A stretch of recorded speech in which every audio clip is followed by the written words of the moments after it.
Welcome back to Sprague River Homestead. So today we're going to answer a question of how we literally got to Sprague River, Oregon. So this came about from a question over the weekend. Someone had asked us, why in the world did you choose, of all places, to move and homestead in Sprague River, Oregon? So the answer to that we've kind of covered in a couple different videos in that, but we've never really, I don't think we've answered it just that much of how we got here and then stayed. So going back a little bit, we originally looked at this. Those are cats in the background, aren't they? Oh Yes. yeah, there's lots of cats everywhere. So going back in 2012, we came down here and looked at this property. At the time, I was working for a car company in the south and it's getting kind of like, I'm ready to do something different. So we thought, well, maybe we'll move to Oregon. So that was Labor Day of 2012. Right? 2012, isn't Yep. that what we figured out? Yep. So we talked about it all weekend.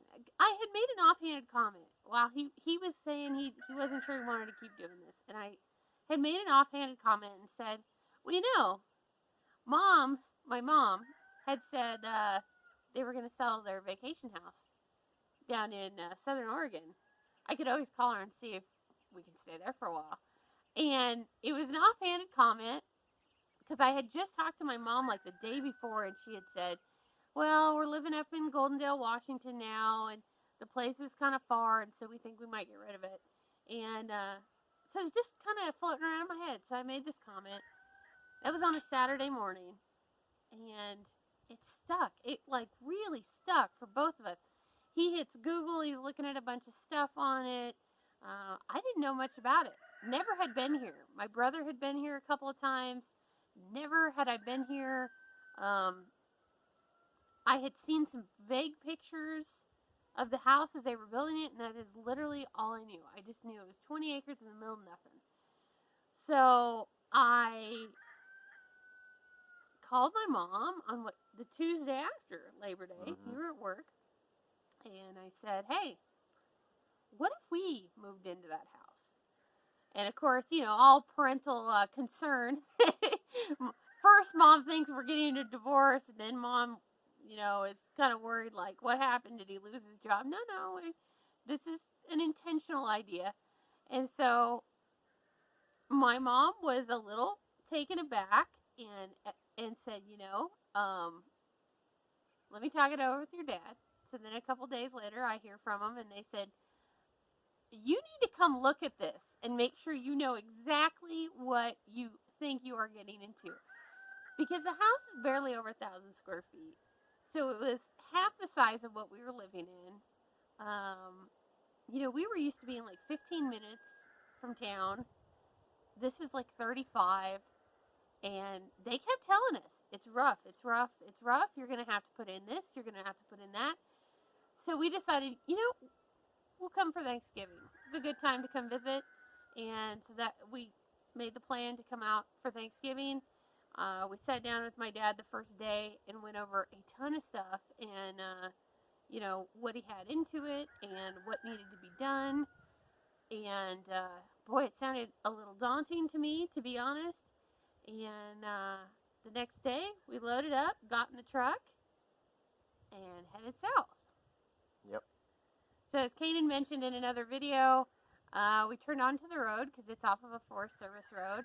And the trees were a little grown in. It was a little daunting. We made it down to 3/4 of a mile to a gate, which was a piece of 20 acres fenced off, and a house. And that was it. That was all that was here. Yep. So we thought about it. We stayed the night here in the house initially. Now again, it had no real infrastructure. The house was wired in that. It had indoor plumbing, and there really wasn't anything else. There was no fireplace, so we had a propane heater that ran to heat the place. It had a propane fridge in that, so we had, you know, we could have a fridge and everything else. But like I said, it was pretty rustic. It was pretty rough. It was a vacation house they used a couple times a year, and there really was no infrastructure here to actually live here, other than it had some water, it had some things here and there. And so we talked about it. After we got back, slept on it, and then we got up the next day, and it was like, let's do this. And I remember I got up, and she's like, well, what do you kind of think? You know, and I think she was expecting me to go, heck no, we're not doing this. And I probably shocked her when I said, yeah, I think we can do this. My biggest reservation on it was the fact that Kanan's skill set is not what my skill set is. And so I was a little daunted thinking, yeah, this is going to be a lot of work. And I know who's going to have to do most of this. That's the truth. Because my parents were going to be six hours away. Yep. So while my dad sat and talked about bringing equipment down and helping us do a bunch of stuff, the idea when we agreed that we were coming here, they were going to be 6 hours away. And I was going to be on my own for a lot of this. So I was more than a little frightened of the whole idea. But we were ready. We were ready to do more homesteading than we could really do at our place. We were ready to get him away from a job that I pretty much figured was literally killing him. I mean, the kicker for him was a guy close to his age that had a heart attack like the week before we started looking at all this. So it was, it's a high stress environment in automotive. So it's, yeah, I was daunted. I really was. But we said, sure, started working on our house and started getting ready to put it up for sale. So that's literally how we got to Sprague River, because the house that we were going to transition to, and we didn't even know we were going to stay permanently. We were going to come here. I was going to go try and find a new job, and we didn't know where that was going to be. We kind of looked at Eugene. We looked at Portland. I was coming from a manufacturing environment, so that's what I was looking for. I was looking to go back into something else. It wasn't going to be automotive because there really isn't that here, but my skill set is in manufacturing. So we were looking at more the metropolitan areas, Salem, anything like that. Now, we decided probably, well, I guess I worked for the car company, even remotely, for about 6 months because I had a skill set that they couldn't easily replace. Well, before that, though, before we actually got here, and kind of the reason we've stayed here is because we get a call. So my parents had been talking about my dad, having gone through cancer, decided he wanted to be closer to the kids. So my brother lives 3 hours or 2.5 hours from here. So this is a pretty affordable place to live if you know what you're doing and can build yourself. So they decided they were going to try and move down here. So they first looked at the 40-acre parcel next door, which we now own, actually, and found that it was not buildable due to a bunch of zoning changes. And so they looked all the way around us. Nothing was buildable, at least nothing worth buying. And we kind of thought maybe that was the end of it, that, it just was what it was.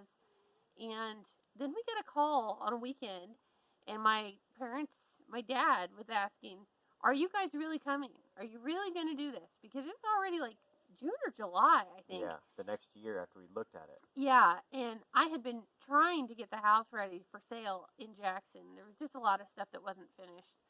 So I was working full-time on the house and the property trying to get it ready for sale. And I said, yeah, we're coming. Why? And he said, because we're on our way to make an offer on 40, 50 acres, whatever their place up the street is. And we want to make sure that you don't back out before we, if we're going to go buy this place. So that kind of set us in the motion of, well, we stopped looking at anything else and thought, no, we're moving to Sprague River. That is where we're going to go because my folks were 2 miles up the street now. Mm-hmm. And it's my reservations of having to do this all by myself greatly went out the window. Mm-hmm. Because we've been very fortunate that my dad, who has done construction his whole life, has been here to help do a lot of the bigger projects that I don't know that I could have built those barns or the shop on my own. It's just past what I know how to do. Yeah. But yeah, we got here with the idea that still, even when we got here, the idea was, well, we'll give this a shot, but what are we going to do about Kanan for work? Because we only had so much money left from the house sale, and a good portion of that went into the shop and solar system and the water infrastructure, and we still had quite a bit of money left, but it wasn't going to last forever. Yeah. And Nissan luckily needed him to stay working, so he did that from home for what, 3 months? 6. 6 months, Mhm. and then one day he got a call. Yep. I'll at let my you current tell. job. Well, so basically, there was a contracting company that worked for Nissan that needed somebody to work for the plant I left. So it just so happened to be that they needed somebody in recruiting for the plant for this contractor that I could do from home. And it was literally they needed somebody for the plant I just left that I was there for 10 years. So it just happened to be the right person knew of me that needed somebody to fill a job that I was perfectly qualified for, and called and said, hey, we've got this idea. Would you be interested in switching companies from the OEM realm to the contracting realm to be in recruiting? You could work from home, everything else. And then it was like, this was the perfect scenario, right? It was a nice corporate job. It had insurance, and I could do it from my pajamas in the morning from the woods as long as we had internet. So that's really kind of why we ended up staying. My parents ended up giving us the house in the initial 20 acres as kind of an early inheritance, which we've been very blessed by, which meant a lot of that nest egg that we had left went to building things like barns and gardens and all the fun stuff you see around here, rabbit breeding programs and and whatnot. And we were still able to buy the two 40-acre parcels next to us. Actually, there was a 40, a 40, and a 20, and the 20 we've since sold off to a neighbor. Right. So we were able to do all that. So that's kind of why we got here. Now, why we've stayed here. The other part of this question that this young lady asked us is, if you could start over, would you still have come? And would you still be in Sprague River?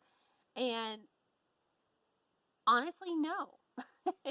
So I like it here, but if you've watched us for any length of time, you know this is a very challenging environment. We're never shy about the fact that Sprague River is a tough place to homestead. The weather is really unpredictable. The temperatures can be 30 below in the winter. It can be over 100 in the summer. We go months in the summer without any rain. And yet in the winter can get feet of snow, which likes to disappear rather rapidly in a situation that everybody terms the melt. And then you're dealing with everything trying to flood. It's a tough place to homestead. I mean, you're talking a high desert type area. So, yeah, water's a big deal here. It's very rocky. You're fighting sagebrush. So if I had to start over, honestly, I would have gone back to Tennessee. If we could homestead anywhere, I think I would have gone back to Tennessee. There's definitely perks to being here. Cost of living's pretty low.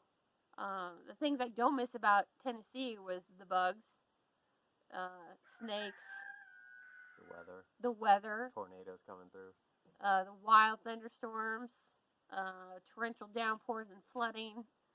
I don't miss any of that. But I always tell him, if we'd have started this homesteading in Tennessee, I would have been unstoppable with my garden.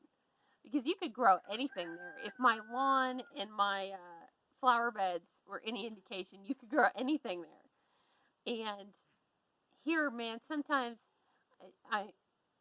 tomatoes are a struggle, even with the greenhouses sometimes. And we've had to completely change what we grow because some stuff it's a nightmare to grow here. I asked him that same question. If we were going to homestead anywhere else, where would you go? And his answer was, yeah, I got the shrug of, I don't know. Honestly, I think I guess homesteading's not my deal, right? So I'm not going to say the E word, but I think I could live anywhere, because as long as I can find work and as long as I can do some car stuff, which is my passion, I'll basically live anywhere. I mean, I don't necessarily want to go to Alaska, even though you do.